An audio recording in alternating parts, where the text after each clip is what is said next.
ये है सुजुकी की बलिनो और ये है टोयोटा की ग्लांजा।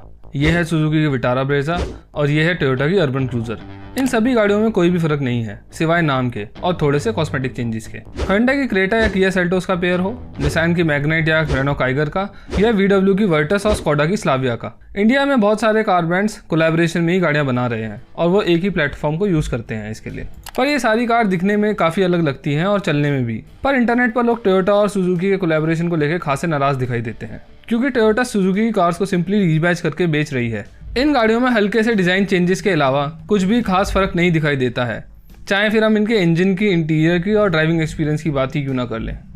सोशल मीडिया पर लोग इसलिए भी नाराज़ हैं क्योंकि टोयोटा अपनी बुलेट प्रूफ रिलायबिलिटी और काफ़ी अच्छी बिल्ड क्वालिटी के लिए जानी जाती है और सुजुकी अपनी काफ़ी हल्की बिल्ड क्वालिटी के लिए हमेशा चर्चा में रहती है। अब ऑनलाइन भले ही लोग नाराज़ दिखाई दे रहे हों, लेकिन ग्राउंड रियलिटी पर सुजुकी के ये दो रीबैच्ड मॉडल्स टोयोटा के लिए 42% सेल्स लेकर आते हैं और इस बात का असर हम इंडियन ऑटो मार्केट में टोयोटा के बढ़ते हुए शेयर से भी देख सकते हैं। 2019 में होंडा का इंडियन ऑटो मार्केट में 4.63% का शेयर था, जो कि 2022 में घटकर सिर्फ 2.05 का रह गया है। लेकिन अगर हम टोयोटा की बात करें तो उनके पास 2019 में 4.61% का शेयर था इंडियन मार्केट में, लेकिन वो 2022 में बढ़कर 5.33% का हो गया है। खैर, सेल्स तो बड़ी है टोयोटा की इन दो रीबैच्ड गाड़ियों के आने की वजह से, लेकिन जो टोयोटा की छोटी कार्स को ओन करने वाले लोग थे वो इस बात से काफ़ी नाराज़ दिखाई देते हैं क्योंकि जो इंसान पहले इटियोस चला रहा था उसको बलिनो की बिल्ड क्वालिटी उसके आसपास नहीं दिखाई देती है। और इसीलिए हम इस वीडियो में जानेंगे कि क्यों टोयोटा को इनोवा और फॉर्च्यूनर को छोड़कर अपने ऑलमोस्ट सारे ही गाड़ियों को बंद करना पड़ा इंडिया के अंदर। क्यों अपनी छोटी कार्स में एक्सपर्टीज ना होने के चलते टोयोटा ने सिर्फ सुजुकी के साथ इंडिया में ही नहीं बल्कि वर्ल्ड वाइड डील करी है। और ये भी जानेंगे कि कैसे इंडिया में कार्स पर एटमोस्ट 50% तक टैक्स होने की वजह से टोयोटा ही नहीं ऑलमोस्ट सारे ही ब्रांड्स कोलैबोरेशंस में कार डेवलप कर रहे हैं। टोयोटा किर्लोस्कर के साथ जॉइंट वेंचर करके 1997 में भारत आई और इन्होंने ईयर 2000 में अपनी MPV क्वालिस को लॉन्च किया। ये गाड़ी इंडिया में आते ही हिट थी। अब इसके हिट होने की कई वजह थी, जैसे इसका इंजन बहुत ही ज़्यादा टॉर्की था, राइड काफ़ी ज़्यादा अच्छी थी कंपटीशन के मुकाबले। पर इन सबसे भी बहुत बड़े दो कारण थे, जिसमें पहला तो टोयोटा का बहुत ही ज़्यादा रिलायबल इंजन था और दूसरा इनकी बहुत ही अच्छी आफ्टर सेल सर्विस थी।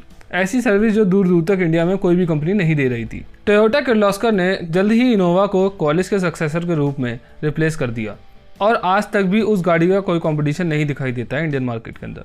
सिर्फ इनोवा ही नहीं, टोयोटा की फॉर्च्यूनर भी अपने सेगमेंट में बहुत ही ज़्यादा अच्छा कर रही है और करोला जैसी गाड़ियाँ भी पास में बहुत अच्छा परफॉर्म करके गई हैं टोयोटा के लिए।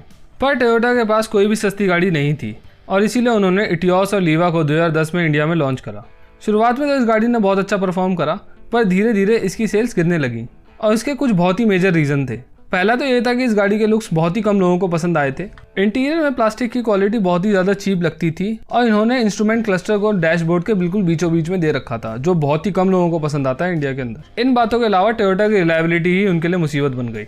अपनी ठीक ठाक फ्यूल एफिशिएंसी और बहुत ही अच्छी रिलायबिलिटी और सर्विस की वजह से ये गाड़ी टैक्सी ड्राइवर्स को बहुत ही ज़्यादा पसंद आने लगी और बहुत सारे लोगों ने इसे कमर्शियल पर्पज़ के लिए लेना शुरू कर दिया।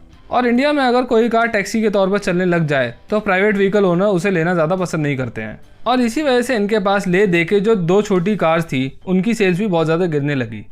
टोयोटा ने C सेगमेंट सिडान में भी अपने हाथ आजमाए और अपनी यारिस को इंडिया में लॉन्च करा। वो कार भी काफ़ी ज़्यादा ज़बरदस्त थी। टोयोटा ने उसके दो टॉप मॉडल्स में 6 एयरबैग्स दिए थे, जबकि उस टाइम कंपटीशन में कोई भी ऐसा नहीं कर रहा था और ना ही गवर्नमेंट ने ऐसा कोई ऑर्डर दे रखा था।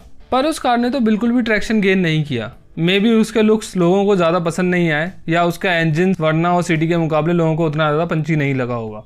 और इसके अलावा इनकी D सेगमेंट की करोला ऑल्टिस बढ़ते हुए SUV कल्चर का शिकार हो ही रही थी, जैसे सेविक और इलांट्रा जैसी गाड़ियाँ होती रहती हैं अक्सर। टोयोटा ने एक के बाद एक अपने सारे मॉडल्स इंडियन मार्केट से बाहर निकाल लिए और टोयोटा सिर्फ अपनी इनोवा और फॉर्च्यूनर के दम पर टिकी रही इंडियन मार्केट में। पर ऐसा नहीं है कि सिर्फ टोयोटा ही इंडियन मार्केट में सफ़र कर रही थी। टोयोटा ने जब अपने बहुत सारे मॉडल्स को बंद करने का फैसला लिया था वो साल था 2019 और अगर 2019 में ही हम देखें तो टोयोटा के पास 4.61% शेयर था मार्केट का। पर फोर्ड, रेनो, फॉक्सवैगन और निसान की हालत तो उससे भी ख़राब थी, वो उनसे भी नीचे थे। बावजूद इसके टोयोटा ने 2020 के सेकेंड हाफ में ये स्टेटमेंट दी कि वो इंडिया में और आगे एक्सपेंड नहीं करेंगे और उसका रीज़न उन्होंने ये दिया कि सरकार चाहती ही नहीं है कि कंपनी यहाँ पर काम करे। इंडिया दुनिया के कुछ उन देशों में से है जहाँ पर गाड़ियों पर सबसे ज़्यादा टैक्सेस लगते हैं। इसको हम इस टेबल से समझ सकते हैं।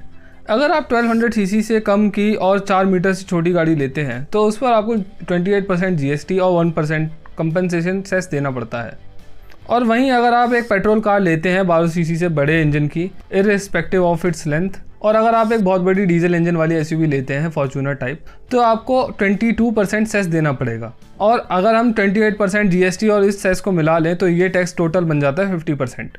और ये टैक्स तो एक्स शोरूम प्राइस को मिला के है, यानी कि ये टैक्स कार के बेस प्राइस पे लगता है और इनके लगने के बाद ही एक्स शोरूम के प्राइस आपको बताए जाते हैं। अब इन टैक्स के भरने के बाद आप टैक्स के ऊपर टैक्स भी भरते हैं एज ए आरटीओ टैक्स और इंश्योरेंस पर भी। और ऐसे ही आपकी जिस कार का बेस प्राइस ये था उसका एक्स शोरूम प्राइस ये हो जाता है और ऑन रोड प्राइस ये पड़ता है आपको। अब जैसे मैंने आपको पहले ग्राफिक में दिखाया था कि इंडिया में टैक्स कार्स के साइज़ और उनके इंजन कैपेसिटी के हिसाब से लगता है, और यही टोयोटा के लिए एक बहुत बड़ी दिक्कत है क्योंकि टोयोटा के इंजन्स काफ़ी बड़े होते हैं और उनके डीजल इंजन की डिमांड ज़्यादा है पेट्रोल के मुकाबले। इसीलिए इन टैक्स पर टोयोटा के वाइस चेयरमैन ने 2018 में कहा था कि इंडियन गवर्नमेंट को एमिशंस पर टैक्स लगाना चाहिए, ना कि इंजन, गाड़ी के साइज और ग्राउंड क्लियरेंस पर। यानी कि हर कार मॉडल के टेल पाइप से निकलने वाले धुएं को चेक करके ही उस कार पर टैक्स लगना चाहिए।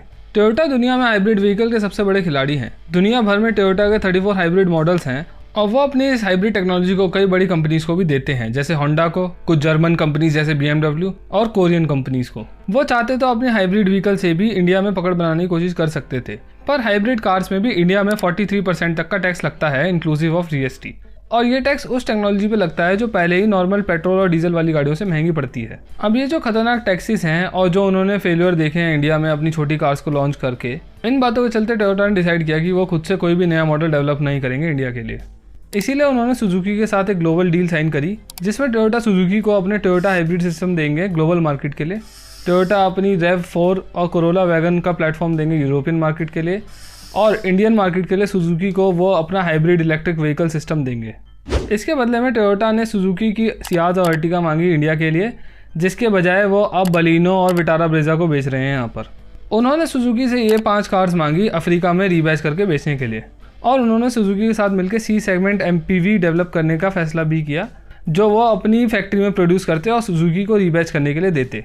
अब ये जो C सेगमेंट MPV वाली बात है, इसके रूमर्स तो हम अक्सर सुनते ही रहते हैं, लेकिन ऊपर बताई गई ऑलमोस्ट सारी डील्स दोनों ब्रांड्स मिलकर इंप्लीमेंट कर चुके हैं। अब मेरे हिसाब से जो ये C सेगमेंट वाली MPV डेवलप करने की बात कर रहे हैं वो काफ़ी अच्छी है, क्योंकि टोयोटा अपनी फैक्ट्री में और अपनी R&D से इन गाड़ियों को बनाती है, तो वो सुजुकी जितनी कॉस्ट कटिंग नहीं करने वाले हैं।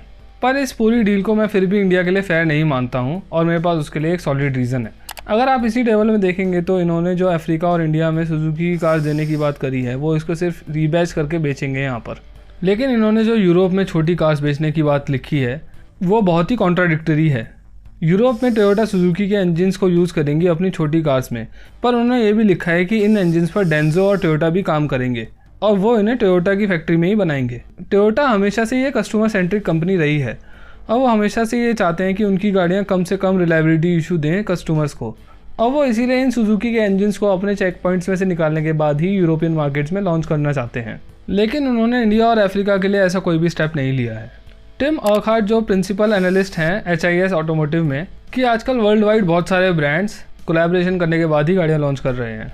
जो अब कार्स में टेक्नोलॉजी यूज़ हो रही है, जो उन्हें सेफ्टी स्टैंडर्ड्स मीट करने पड़ते हैं गवर्नमेंट के हिसाब से, और जो उन्हें बहुत ही ज़्यादा फ्यूल एफिशिएंट इंजन बनाने पड़ते हैं, इन सब के R&D में बहुत ही ज़्यादा खर्चा होता है, और कोलैबोरेशन की वजह से ये सारी कॉस्ट काफ़ी ज़्यादा कम हो जाती हैं। और इंडिया जैसे देश में तो ये बहुत ही ज़्यादा इंपॉर्टेंट हो जाता है, जहाँ पर बहुत ही ज़्यादा टैक्सेस लगते हैं गाड़ियों पर वो ये भी बोलते हैं कि ये जो बैज इंजीनियरिंग होती है, यानी कि कार्स पर अपना लोगो लगाकर बेचना, वो एक टिपिकल डाउनफॉल है पुअर पार्टनरशिप का। और ऐसा इसलिए है क्योंकि इस पार्टनरशिप में अक्सर ऐसा लगता है जैसे कस्टमर को धोखा दिया जा रहा है, और इसके रीज़न तो काफ़ी ज़्यादा ऑब्वियस ही हैं। और ये बात टोयोटा के लिए और भी ज़्यादा सच हो जाती है, क्योंकि टोयोटा की कार्स बनाने की पॉलिसी हमेशा से ही सुजुकी के बिल्कुल उलट रही हैं। पर फिर भी टोयोटा तो इससे थोड़े फ़ायदे में ही है। वो ईयर ऑन ईयर 0.65 की ग्रोथ दिखा रहे हैं और इंडिया में 6th सबसे बड़े ऑटोमेकर भी बन चुके हैं। मैं उम्मीद करता हूँ कि आपको ये वीडियो पसंद आई होगी। आई हो तो please consider subscribing this channel, क्योंकि काफ़ी ज़्यादा मेहनत जाती है ऐसी वीडियोस बनाने में। शेयर करें इस वीडियो को, लाइक करें और अपने विचार टोयोटा के बारे में कमेंट सेक्शन में ज़रूर छोड़कर जाएं। Thank you.